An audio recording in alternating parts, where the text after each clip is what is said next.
दिमाग से काम लो जानी, क्योंकि दिल हमेशा घबराता है। और यकीन ना हो तो बैठकर देखो ट्रेन में बिना टिकट के समोसे बेचने वाला भी टीटी नजर आता है। चल ऊंचा डाला नीचा डाला पीपल पे चढ़ जाऊं। दरिया था सामने फिर भी होठ थे सूखे, खुदा के अलावा किसी के सामने ना झुके। चींटी के काटने से नमाज में मचल जाता है आज का मुसलमान।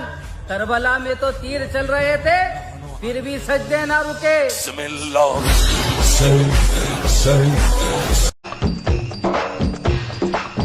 हलाल का पसंद नहीं निवाला किसी को, यहाँ हर कोई हराम की खाता है। अरे किसी पर भी कर लो चाहे एहसान जानी, कोई काम नहीं आता है।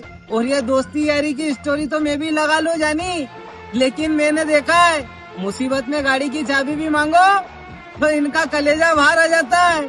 चल।